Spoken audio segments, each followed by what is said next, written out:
Позвонишь мне, если пациенты закончатся. Все. Спасибо. Давай. До свидания.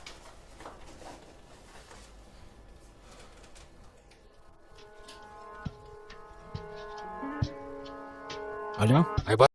Из-за блокировки платформы полная серия доступна по ссылке в первом комментарии. Priorité numéro un. Mais juste au moment où je pensais que tout espoir était perdu, une lumière faible est apparue dans le lointain. Nous avons trébuché vers elle à moitié aveugle et à moitié gelé, jusqu'à ce que nous atteignions enfin la petite cabane aperçue auparavant. Avec ces bouffées de fumée qui s'élevaient toujours dans le vent rude, nichées dans une clairière, avec les quelques forces qui me restaient, j'ai frappé à la porte aussi fort que possible et je me suis effondré dessus. Maintenant, qui pourrait, oh Harold, apporter de l'eau bouillante et des couverts tout de suite? Un couple âgé et gentil nous a accueillis. Ils étaient si aimables de nous permettre d'enlever nos vêtements gelés, de nous baigner dans l'eau qu'ils ont tirée pour nous et de nous asseoir près du feu avec une nouvelle paire de vêtements et leur offrant une soupe chaude et des couvertures pour nous envelopper. Nous nous sommes blottis ensemble dans la chaleur. Mes sentiments de colère et de frustration ont commencé à bouillir. Comment ont-ils pu faire ça? J'espère qu'ils viennent dehors. Il y a plus de gens dehors? Nous devons aller les chercher. Non, ne te dérange pas, c'est ma belle-mère et mon mari inutiles. Ils nous ont laissé là pour geler. Tu dis un mensonge. Pourquoi ferais-tu une chose aussi horrible? Je savais que Becky était toujours comme ça, mais Lucia, pas moyen qu'il nous ferait ça. Attends une seconde. Becky, ce nom me dit quelque chose. Est-ce la dame avec une fine silhouette, les lèvres pincées et sérieuses tout le temps? Porte-t-elle des lunettes pourpres et une taupe sur l'aide sa lèvre spéa? La même. Comment la connaissez-vous?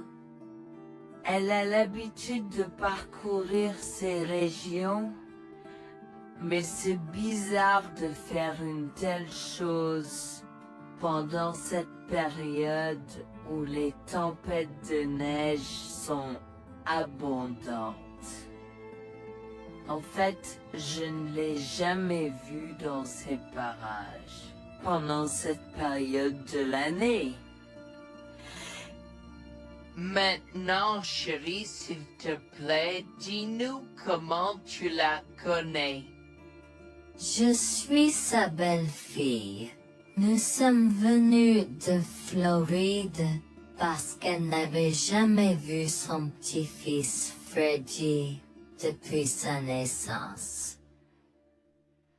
Je voulais vraiment qu'ils se lient d'amitié et se connaissent, mais Anne semblait désintéressée, même après que nous soyons venus de si loin. Freddy était blotti contre moi, endormi dans mes bras, avec un sourire sur son visage. Dieu merci, il allait bien. Dieu merci, il était en sécurité. Comment son petit corps a survécu tout cela? Encore un mystère pour moi. Mais plus je le regardais, plus je devenais frustré par son père, inutile, et sa grand-mère. Elle est magnifique. Cela nous fait pleurer de savoir que cela se produit. Vous voyez, nous n'avons pas d'enfants. Nous ne pouvions pas en avoir. Alors nous avons décidé de venir vivre sur les montagnes. C'est la vie que nous avons toujours voulu, mais nous ne pouvons pas combler les lacunes dans nos cœurs. Donc, entendre que quelqu'un qui a la chance d'avoir un tel petit enfant a choisi d'être négligent est quelque chose que nous ne pouvons pas pardonner. Tu sais, j'ai toujours eu un drôle de pressentiment à propos de Becky, je te l'ai dit, Harold. Cette femme n'est pas normale dans sa tête. J'ai crié après eux leur disant d'attendre pour nous, mais ils ont juste continué à aller de l'avant. Ils m'entendaient, mais ils choisissaient de ne pas m'écouter. Pourquoi aurait-il fait ça? Parfois, nous ne savons pas pourquoi les gens font les mauvaises choses qu'ils font. Tout ce que nous pouvons faire, c'est faire de notre mieux. Nous avons continué à converser le reste de la soirée, et aussi en colère que je fusse. Avec le stade où je me fais cheveux merger parce que je savais que Lucien et moi étions exécutés. Le matin est venu et il semblait que la tempête de neige se soit calmée. J'ai cherché sur divers sites web pour trouver des rapports météorologiques indiquant que c'était maintenant sûr de se déplacer dans la ville. Et la ville. J'ai échangé des coordonnées avec Georgina et Harold, les remerciant pour tout l'amour et les soins qu'ils nous ont montrés. Il n'y a pas besoin de nous remercier. Nous avons juste fait ce qui était juste. N'importe qui, avec la moitié d'un cœur, aurait fait la même chose. S'il vous plaît, laissez-moi vous accompagner chez vous. Harold et Georgina nous ont accompagnés à la résidence et, oh mon Dieu, nous avons trouvé Lucien et Rebecca assis confortablement sur le porche avant, comme si Freddy et moi étions sur le point de mourir la veille. Je suis sorti de la voiture et j'ai commencé à perdre les pédales. Qu'est-ce qui ne va pas chez vous, les gens? Comment pouvez-vous nous laisser là? Tu nous ralentissais et nous voulions voir la cascade gelée. Est-ce que tu plaisantes? Freddy aurait pu mourir la nuit dernière. Tu t'en fous, vous, Lucien? Pour être juste, tu aurais pu simplement rester à la maison si tu n'étais vraiment pas prêt pour cette aventure. Je jure devant Dieu, à ce moment-là, ma vision est devenue rouge. J'étais prêt à attaquer, à donner des coups de pied, à crier et à hurler pour que le monde entier entende à quel point ces gens étaient horribles. Non seulement ils nous ont laissés là, mais ils semblaient ne pas se soucier de ce qu'ils avaient fait. C'était presque comme s'ils essayaient de nous tuer. Avant que je ne puisse lancer une série d'actions et de mots qui ne pourraient pas être repris, Harold m'a retenu, me disant de me calmer, car Freddy était toujours dans la voiture avec Georgina. En assistant à toute cette scène, il m'a fallu un moment pour me calmer. Mais même si j'avais calmé, j'étais toujours agressif et argumentatif. Vous nous avez laissés là. Nous aurions pu mourir, Lucien. Tu t'en fous de ça? Tu t'en fous que ta mère ait essayé de nous tuer? Ne sois pas dramatique, Noémie. Elle n'essayait pas de faire ça. Regarde, la raison pour laquelle nous ne sommes pas revenus te chercher est parce que nous savions que tu trouverais de l'aide et un abri. Je veux dire, tu as toi-même indiqué cette cabane, n'est-ce pas? Il semble que tu aies obtenu l'aide dont tu avais besoin.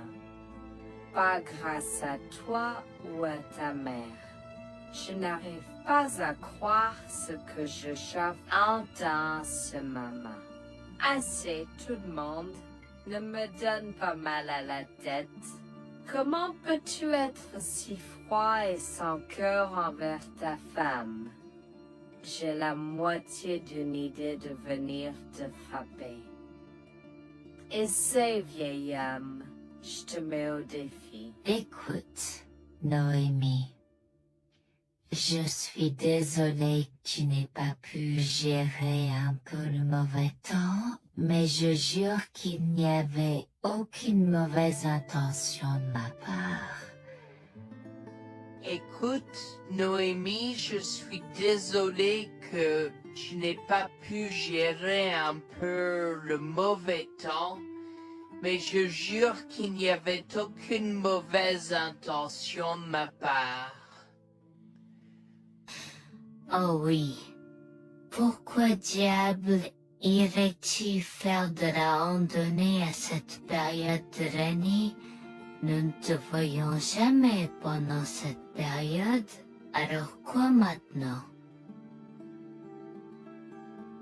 Pourquoi maintenant quand tu as un enfant qui ne voulait que se connecter avec toi? Quelqu'un pourrait argumenter que ce niveau de négligence grossière était intentionnel, Becky. Tu es une personne malade et pathétique. Cela a semblé faire fondre l'extérieur froid et dur de Becky, qui avait l'air douloureuse, du moins pendant un instant, avant de revenir à son extérieur de méchante sorcière de l'Ouest. Je ne sais pas ce que tu essaies d'insinuer, Mais si tu cherches une bataille, je peux t'assurer que tu la perdras. Tu oublies que je suis une femme riche. J'ai accès au meilleur. Voyons comment ton petit argument va se passer en cours, vieil homme. Vous balade avec votre malade joueuse sourire.